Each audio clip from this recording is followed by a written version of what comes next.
Hepinize merhaba arkadaşlar. Bugün sizlerle birlikte Pickaxe'de oynuyoruz.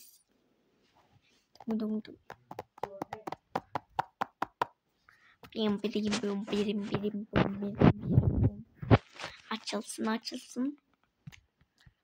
Pickaxe'ye yeni güncelleme gelecek. Hani o uçak diye bir tane paket vardı yani böyle yeni gelen paket.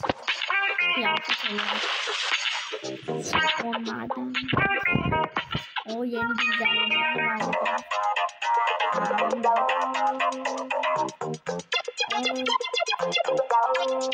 Görev var.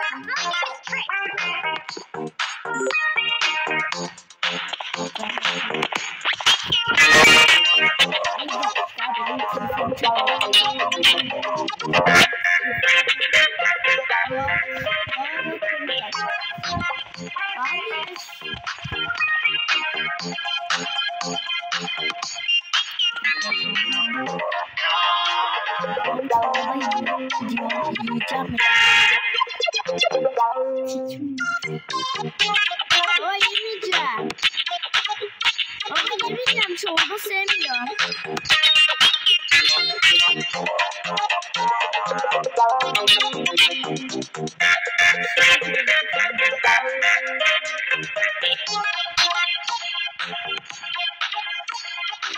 Pantolonlarım yoktu.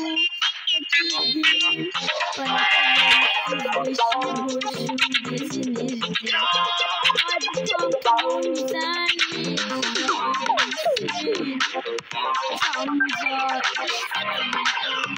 seni gerizekalı. Seni salak gerizekalı. Pantolonlarım yoktu.